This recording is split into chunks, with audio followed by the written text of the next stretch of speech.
Hello everyone, welcome to digital ভাব। তোমাদের সকলকে ডিজিটাল ভাবে স্বাগত। আজ আমরা পঞ্চম শ্রেণীর পরিবেশের ১৩ নম্বর স্কুলটি করব। তাহলে চলো শুরু করা যাক। আমাদের প্রথম প্রশ্ন কি বলেছে দেখো, জীববৈচিত্র্য হ্রাসের কারণ কি? জীববৈচিত্র্য হ্রাসের কারণ কীটনাশক প্রয়োগ, চাষ জমির বৃদ্ধি, না পরিবেশ দূষণ বৃদ্ধি, না সবকটি? জীববৈচিত্র্য হ্রাস কথার অর্থ হলো আমাদের পরিবেশের মধ্যে কি আছে, চারপাশে উদ্ভিদ রয়েছে, প্রাণী রয়েছে, এগুলো ধীরে ধীরে হ্রাস হয়ে যাচ্ছে, কমে যাচ্ছে। কেন? কিসের জন্য? এই কীটনাশক প্রয়োগ করেও হচ্ছে, চাষের জমি পরিমাণ বৃদ্ধি করে হচ্ছে, পরিবেশ দূষণ করে হচ্ছে। অর্থাৎ কি? সঠিক উত্তর হবে সবকটি। বুঝতে পেরেছো? তারপর নেক্সট প্রশ্ন কি বলেছে দেখো, কোনটি জৈব সার? কোনটা জৈব সার? ইউরিয়া, ফসফেট, সুফলা, না কম্পোস্ট? তাহলে তোমাদেরকে আমি আগের দিন স্কুলের মধ্যে আমি তোমাকে দেখিয়েছি যে কম্পোস্ট সার কিরকম দেখতে হয়। বুঝতে পেরেছো? তাহলে এটা আমাদের সঠিক উত্তর হয়ে যাবে কম্পোস্ট সার। জৈব সার কথা অর্থাৎ কম্পোস্ট সারটা হচ্ছে তোমার পচা সব সবজি, আনাজের খোসা এইসব দিয়ে তোমার এই কম্পোস্ট সারটা তৈরি হয়। নেক্সট প্রশ্ন কি বলেছে দেখো, নখ ফ্যাকাশে হয়ে যাওয়ার কারণ কি? নিউমোনিয়া, অ্যালার্জির জন্য, রক্তাল্পতার জন্য, না ডায়াবেটিসের লক্ষণ? নখ ফ্যাকাশে হয়ে যাওয়া কিসের লক্ষণ? আমরা আগে স্কুলেই করেছি, সেটা হচ্ছে কি না রক্তাল্পতার লক্ষণ। নেক্সট কি বলেছে দেখো, কোমর থেকে হাঁটু পর্যন্ত হাড়টির নাম কি? কোমর থেকে হাঁটু পর্যন্ত হাড়টির নাম হিউমেরাস, টিবিয়া, রেডিয়াস, নাম ফিমার? তাহলে কোমর থেকে হাঁটু পর্যন্ত বলেছে, কোমর থেকে হাঁটু পর্যন্ত হলে কি হবে? ফিমার হবে। এই ফিমারটাই হচ্ছে মানব দেহের সব থেকে বড় হাড়। বুঝতে পেরেছো? এবার নেক্সট প্রশ্ন কি বলেছে দেখো, বায়ুমণ্ডলের ড্যাশ সূর্যের ক্ষতিকারক অতিবেগুনি রশ্মিকে পৃথিবীতে আসতে আটকায়? কে আসতে আটকায়? না ওজোন স্তর। পৃথিবীর ওপরে একটা অদৃশ্য লেয়ার আছে ওজোন স্তরের, যেটা পৃথিবীতে সূর্য থেকে আগত অতিবেগুনি রশ্মিকে আটকানো থেকে আমাদেরকে বাঁচায়। কারণ অতিবেগুনি রশ্মি তোমাদের শরীরে যদি বেশি পড়ে, তোমাদের শরীরে ত্বকের মধ্যে ক্যান্সার হয়ে যাবে। বুঝতে পেরেছো? তাই এই ওজোন স্তরটা মানে পৃথিবী নিজের প্রকৃতি থেকেই সৃষ্টি হয়েছে। নেক্সট কি বলেছে দেখো, ভূগর্ভস্থ জল দূষণকারী পদার্থ আর্সেনিক আর্সেনিক ড্যাশ নামে পরিচিত? কি বলেছে? ভূগর্ভস্থ জল দূষণকারী পদার্থ আর্সেনিক ড্যাশ নামে পরিচিত। কি নামে পরিচিত? বিষ নামে পরিচিত। আর্সেনিক দূষণ হলে কি হয়? ব্ল্যাক ফুট ডিজিজ হয়, হাতে পায়ে ছোট ছোট কালো কালো ফুটো ফুটো দাগ দাগ হয়ে যায়, এটাকে ব্ল্যাক ফুট ডিজিজ বলে। কিন্তু এখানে তোমাদেরকে বিষ লিখতে হবে, বিষ নামে পরিচিত। আচ্ছা, নেক্সট প্রশ্ন কি বলেছে দেখো, যে একই রকম সম্পর্কযুক্ত শব্দটি লেখো। একই রকম সম্পর্কযুক্ত শব্দ লিখতে বলেছে দেখো, কাকাতুয়ার ঝুঁটি। কাকাতুয়ার ঝুঁটির সাথে কিসের সম্পর্ক? পালকের। তাহলে গন্ডারের খড়গের সাথে কিসের সম্পর্ক হবে? চুলের সম্পর্ক। তারপর নেক্সট কি বলেছে দেখো, কৃমিঘটিত রোগ, জলবাহিত নিউমোনিয়া। কৃমিঘটিত রোগ হচ্ছে জলবাহিত, তাহলে নিউমোনিয়া কি বাহিত রোগ? বায়ুবাহিত রোগ। বুঝতে পেরেছো? আচ্ছা, তারপরে এবার দেখো, এই 4-এর দাগের প্রশ্ন, 5-এর দাগের প্রশ্ন আর 6-এর দাগের যে প্রশ্ন উত্তরগুলো আছে, এইগুলো আমি তোমাদেরকে স্লাইডের মধ্যে দেখাবো। তাহলে চলো আমরা এই প্রশ্ন উত্তরগুলো সব স্লাইডের মধ্যে করে নিই। আচ্ছা, তাহলে আমরা চলে এসেছি। এবার আমরা প্রশ্ন উত্তরগুলো দেখে নেব। আমাদের প্রথম প্রশ্ন কি বলেছে, 4-এর দাগে অনুচক্রিকার একটি কাজ লিখতে বলেছে। অনুচক্রিকার কি কাজ?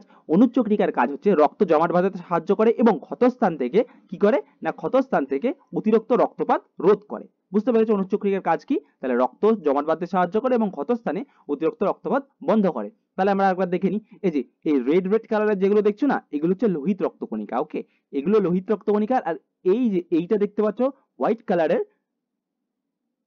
এই যে জিনিসটা, এইটা হচ্ছে তোমার অনুচক্রিকা। ঠিক আছে, এই জিনিসটা হচ্ছে অনুচক্রিকা।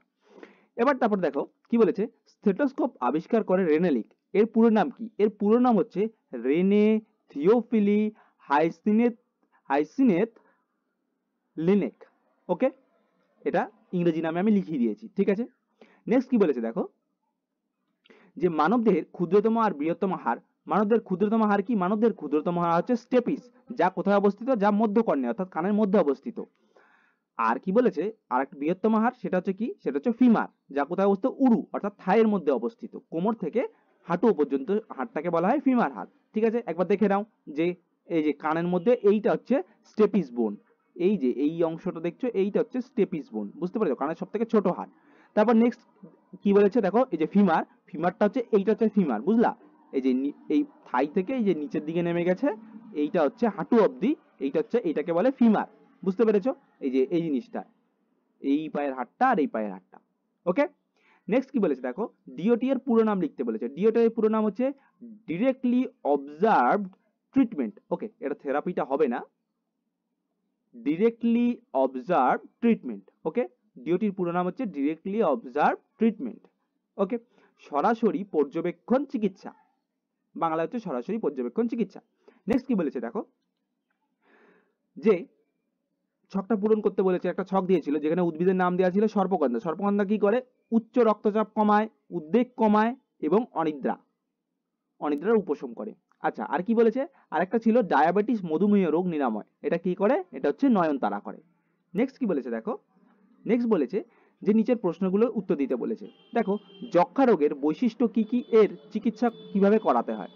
যক্ষা রোগের বৈশিষ্ট্য দেখো, যক্ষা বা টিবির একটি সংক্রামক ব্যাধি যা মাইক্রোব্যাকটেরিয়াম টিউবারকুলোসিস নামক ব্যাকটেরিয়া দ্বারা হয়। এর বৈশিষ্ট্য কি কি আছে? প্রধানত ফুসফুসে সংক্রমণ ঘটায়, তবে শরীরের অন্যান্য অংশেও হতে পারে। নেক্সট কি বলেছে? দীর্ঘস্থায়ী কাশি যা 3 সপ্তাহ বা তার বেশি স্থায়ী হয়। তারপর কি বলেছে? কাশির সঙ্গে রক্ত আসতে পারে। আবার কি বলেছে? ওজন কমে যায়, সবসময় ক্লান্তি অনুভূত হয়। আর 5 নম্বরে কি বলেছে? রাত্রেবেলা অতিরিক্ত ঘাম হয়। বুঝতে পেরেছো? এবার দেখো কি বলেছে, এই রোগের চিকিৎসা কিভাবে করা হয়। চিকিৎসা কিভাবে করা হয়? যক্ষা রোগের চিকিৎসার জন্য ডিওটিএস, ডিরেক্টলি অবজারভেশন ট্রিটমেন্ট বা শর্ট কোর্স পদ্ধতির মাধ্যমে নির্দিষ্ট অ্যান্টিবায়োটিক ওষুধ যা রিম্পাফিনসিন এবং আইসোনিয়াজিড, ইথাম্বুটল, পাইরাইজিনামাইড এইসব দীর্ঘ সময় ধরে খেতে হয়। আচ্ছা, তোমাদের এই ওষুধের নামগুলো লিখতে হবে না, এগুলো কঠিন। তোমরা শুধু এইটুকু লিখলে হবে যে অ্যান্টিবায়োটিক ওষুধ দীর্ঘ সময় ধরে নিয়মিত খেতে হয়। বুঝতে পেরেছো? আচ্ছা, তারপরে নেক্সট প্রশ্নে চলে আসি। নেক্সট প্রশ্ন কি বলেছে দেখো, বয়স বাড়লে চুলের রং সাদা হয়ে যায় কেন? চুলের যত্ন না নিলে কি কি সমস্যা হতে পারে? বয়স বাড়লে চুলের রং সাদা হয়ে যায় কেন? মেলানিন নামক রঞ্জক পদার্থ উৎপাদন কমে যায় বলে আমাদের কি হয় না, চুলের রং সাদা হয়ে যায়। বয়স বাড়ার সাথে সাথে মেলানিন রঞ্জকের যে উৎপাদন ক্ষমতা সেটা কমে যায়। আচ্ছা, নেক্সট কি বলেছে? চুলের যত্ন না নিলে কি হবে? চুলের যত্ন না নিলে দেখো কি কি হবে। প্রথমে কি বলেছে দেখো, চুলের যত্ন না নিলে চুল রুক্ষ আর ভঙ্গুর হয়ে যেতে পারে। দেখো এই যে চুল রুক্ষ হয়ে গিয়ে ভেঙে যাচ্ছে। তারপরে হচ্ছে খুশকির সমস্যা দেখা দিতে পারে। দেখো খুশকির সমস্যা দেখা দিচ্ছে। তারপরে কি বলেছে? অতিরিক্ত চুল পড়তে পারে এবং টাক পড়ার আশঙ্কা বাড়তে পারে। দেখো চুল পড়ে টাক পড়ে গেছে। তারপর নোংরা থাকলে মাথায় খোস প্যাঁচড়া হতে পারে। চুলের ত্বক শুষ্ক বা তৈলাক্ত হয়ে যেতে পারে, বা চুলের স্বাভাবিক বৃদ্ধিতে কিনা বাধা হয়। এই যে চুল বড় হবে না, চুলে জট পেকে যাবে। বুঝতে পেরেছো? বড় হবে না, চুল ঝরে পড়ে যাবে। ওকে। আচ্ছা, এবার নেক্সট প্রশ্ন কি বলেছে দেখো, যে ভূমিক্ষয় কমানোর উপায়গুলো লিখতে বলেছে। ভূমিক্ষয় কমানোর উপায়গুলো কি কি দেখো, কি কি উপায়ে ভূমিক্ষয় কমানো হয়? বনাঞ্চল বৃদ্ধি করা, বেশি বেশি করে গাছ লাগালে মাটি ক্ষয় কম হয়। সারি বাধাই চাষ, অর্থাৎ পাহাড়ি এলাকায় ধাপ ধাপ চাষ করলে মাটি ধরে রাখা যায়। তারপরে কি বলেছে? আবরণী ফসল চাষ, শস্যর উৎপাদনের পাশাপাশি কিনা মাটিকে আচ্ছাদিত রাখতে ফসল চাষ করা উচিত। নেক্সট কি বলেছে? নদী ও খালের তীরের সংরক্ষণ, বাঁধ বা গাছ লাগিয়ে ভাঙন রোধ করা যায়। আর কি বলেছে? সঠিক সেচ ব্যবস্থা, অতিরিক্ত সেচ বা জমির উপর উপরিভাগে জল জমিয়ে রাখা উচিত নয়। অর্থাৎ তারা দেখিনি আমরা কি করছি না, বনাঞ্চল করছি। তারপরে হচ্ছে যে যেই পাড়গুলো আছে সেই পাড়ে পাড়ে গাছ লাগাচ্ছি। তারপরে পাহাড়ের এলাকার পাশে কি করছি না, ধাপ চাষ অর্থাৎ ঝুম চাষ বা সোপান চাষ যেটা বলে সেই চাষ করছি। তারপরে আমরা এখান দিয়ে জল নিকাশি ব্যবস্থা যাতে সুন্দরভাবে হয়, যাতে মাটি বেশি না হয়ে যায় সেরকম ভাবে ব্যবস্থা করছি। বুঝতে পেরেছো? আচ্ছা, তারপরে নেক্সট প্রশ্ন কি বলেছে দেখো, সাঁতরাগাছি ঝিলে শীতকালে যে পাখিগুলো আসে সেই পাখিগুলোকে কি বলা হয়? সেই পাখিগুলোকে কি বলা হয়? সেই পাখিগুলোকে বলা হয় পরিযায়ী পাখি। কোন অভয়ারণ্যে ভারতীয় বাইসন দেখতে পাওয়া যায়? কোন অভয়ারণ্যে দেখতে পাওয়া যায়? জলদাপাড়া অভয়ারণ্য ও কাজিরাঙা জাতীয় উদ্যানে কি না বাইসন দেখতে পাওয়া যায়। যেহেতু এখানে বলেছে অভয়ারণ্য, তোমরা খালি শুধু জলদাপাড়াটা লিখলেই হবে, এই জলদাপাড়াটা লিখলেই চলবে। ঠিক আছে, আমি কাজিরাঙাতেও দিয়ে দিলাম, কাজিরাঙাতেও দেখতে পাওয়া যায়। আচ্ছা, তোমরা একবার দেখে নাও যে পরিযায়ী পাখি কিরকম হয়। যেমন বিভিন্ন রকমের হাঁস আছে, বক আছে, ঠিক আছে, এগুলোই পরিযায়ী পাখি, অর্থাৎ এক স্থান থেকে অন্য স্থানে যারা খাবারের সন্ধানে ঘুরে বেড়ায়। আর এটা হচ্ছে বাইসন। নেক্সট কি বলেছে দেখো, নেক্সট বলেছে যে বেলে মাটি আর এঁটেল মাটির মধ্যে পার্থক্য লিখতে বলেছে। তাহলে বেলে মাটি আর এঁটেল মাটির মধ্যে পার্থক্য আমরা দেখে নিই। প্রথমে এরকম পয়েন্ট করে লিখবে। বিষয় বেলে মাটি আর এঁটেল মাটি। কি বলেছে? গঠন, বেলে মাটি কিনা, বেলে মাটিতে বালির কণার পরিমাণ বেশি থাকে, আর এঁটেল মাটিতে কিনা শিলা বস্তু বা ক্ষুদ্র কণার পরিমাণ এটার মধ্যে বেশি থাকে।